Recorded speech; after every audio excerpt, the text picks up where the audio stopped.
Caio, esse vídeo desse garoto, esse papo aí, né, essa conversa que você teve aí sobre essa questão do garoto, pra você ter uma ideia do tanto que foi impactante para o pessoal aqui, que o chat parou para prestar atenção nesse caso, dessa histeria desse menino, da conversa aqui que você teve e tal, nas coisas que você disse.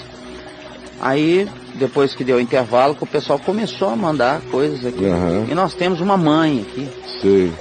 E ela escreve o seguinte, ela fala assim: querido Caio, eu tenho 61 anos, saudável. É a minha idade. Né? É verdade. Idade. E com todas as razões para ser feliz.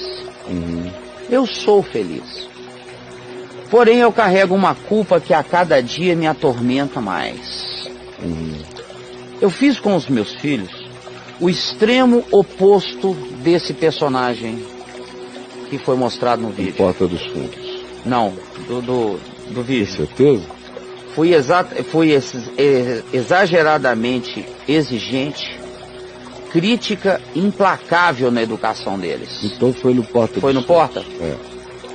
Hoje adultos dignos, profissionais respeitados, eu me sinto péssima por ter chegado muitas vezes às raias da crueldade, por insegurança e medo de criar parasitas. Porta dos Fundos, é verdade. Com certeza. Você já pegou. Mas não precisava tanto, sabe, Caio? Eles não mereciam o que eu fiz. Não precisa... Não tenho conseguido me perdoar. Nem tanto ao mar, nem tanto à terra. Olha aí. Ela diz alguma coisa mais? Ela só fala: não tenho conseguido me perdoar? Não tenho conseguido me perdoar. Essa é a pergunta. Querida, essa é uma reflexão de uma mulher de 61 anos de idade. Quando a gente chega aos 61 anos de idade, a gente, se tiver um mínimo de normalidade psicológica e de conformidade entre a idade, a faixa etária e a experiência de vida, chegou a algumas conclusões mínimas de sabedoria.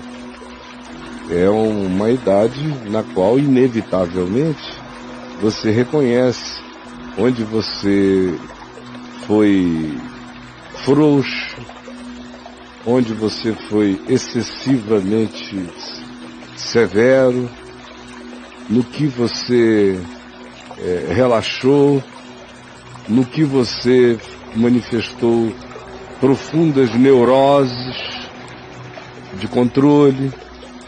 A gente começa a olhar para trás, não só em relação a filhos, mas em relação a emoções, afetos, relacionamentos.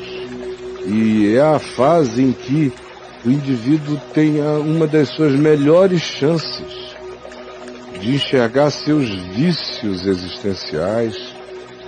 Algumas coisas vão ficando muito claras depois que você passa de 50 e tantos anos de idade.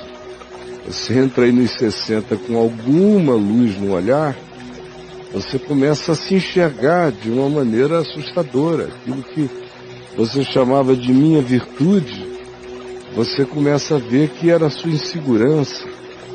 O que você chamava de minha insegurança, você às vezes passa a observar que era a sua tentativa de sabedoria, que acabou sendo reprimida porque você achava que aquele comportamento sábio era um comportamento fraco ou pouco agressivo. E você dava valor à assertividade, à agressividade, à não dúvida, quando você era jovem.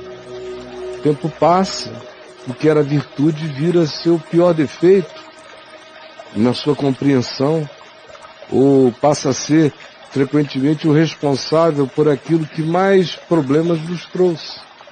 De modo que chegar aos 61 anos de idade, olhar para trás e fazer autocríticas é o mínimo que se espera de um ser humano. Em relação aos filhos, a gente diz coisas diversas. Você disse o que você disse.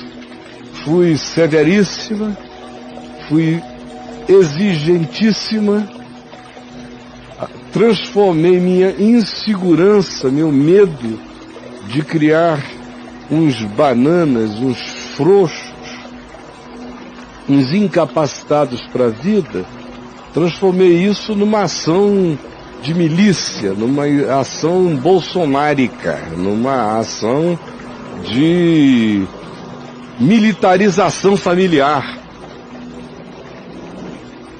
Mas você não conseguia enxergar então. Essa é uma coisa que você consegue enxergar hoje. Então, graças a Deus, você enxerga hoje. E a gente não enxerga para ir para o outro polo, a gente enxerga para se equilibrar. Então veja, o testemunho que você deu, graças a Deus, os filhos, apesar de criados assim, apresentaram um bom resultado, não é? Sim, ela relata isso. Ela diz isso. São pessoas adultos ótimas, dignos, profissionais respeitados. Respeitáveis. Alcançou bons resultados. Então, é o que ela tem que simplesmente chegar, se é que essa conversa não foi ainda conversada entre eles, na presença dela, e dizer, olha gente, graças a Deus eu sou uma mãe muito feliz pelo resultado. Mas eu quero pedir perdão a vocês pelos excessos. Era insegurança minha, eu me sentia muito só, sem saber como orientar, e exagerei em várias coisas. Graças a Deus o resultado tem sido ótimo. E eu não estou dizendo, eu estou dizendo isso para que ninguém aqui, porventura, fique traumatizado com o modo como eu criei ou transfira isso para os filhos ipsis literis, o que seria trágico, repetir, ou por causa do trauma vá para o polo oposto e diga, mamãe me criou tão restritivamente que eu não farei isso com os meus filhos. Aí educa no arreganho. Ele vai para o outro lado. E vai para o outro extremo. Sim, vai para a bipolaridade. Então, a saúde do processo é esse reconhecimento, essa conversa com os filhos e essa advertência de que ninguém radicalize coisa alguma. Que cada um faça a sua síntese de sabedoria. E eduque daí para frente seus filhos com sabedoria maior, embora ela seja muito grata a Deus. E aos filhos que tiraram e fizeram o melhor proveito. Porque o filho sabe, mesmo quando o pai e a mãe estão metodologicamente equivocados, estão aplicando meios equivocados para atingir aqueles objetivos, mas os filhos sabem quando aquele equívoco é fruto de insegurança e é fruto também de amor. Amor. Ainda que inseguro, ainda que ignorante, porém amor. E é isso que faz toda a diferença. Porque quando há essa ação coercitiva sem amor, o resultado, frequentemente, é o oposto. Mas no caso dela, era apenas ignorância e insegurança no coração de alguém que queria fazer o melhor para evitar que os filhos crescessem na lassidão, na frouxidão, ou na preguiça, ou na acomodação, ou na inépcia para produção de qualquer coisa autossustentável na vida.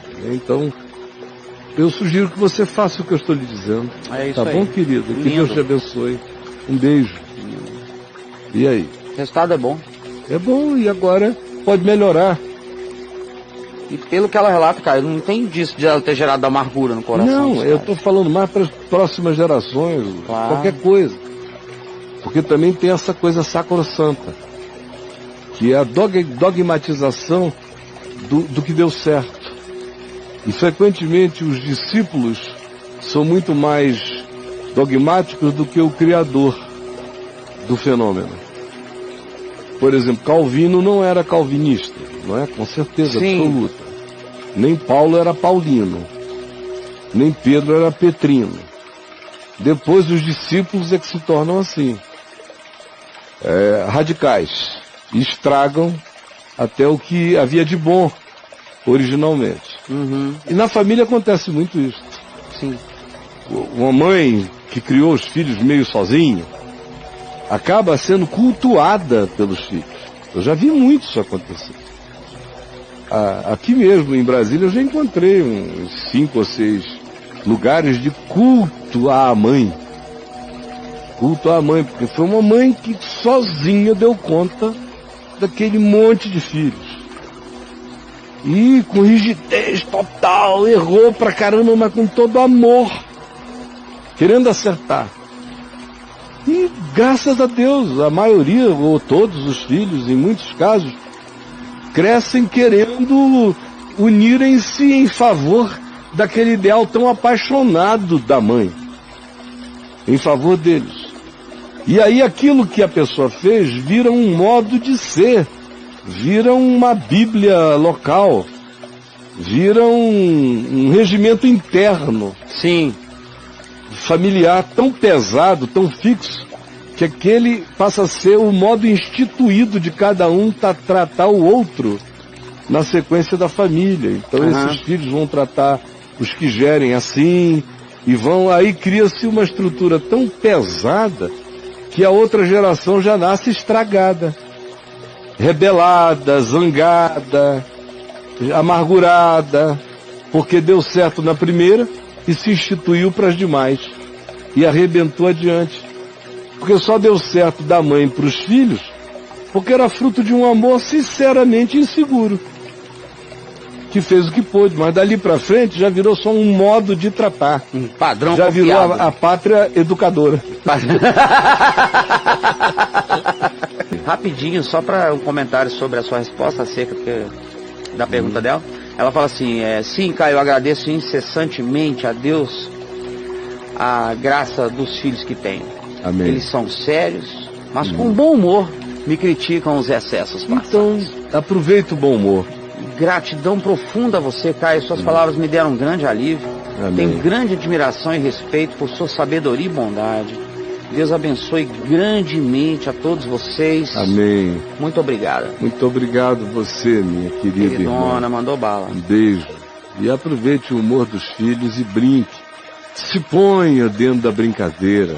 Vai tornar tudo deliciosamente diferente para você também. Um beijo. É isso aí.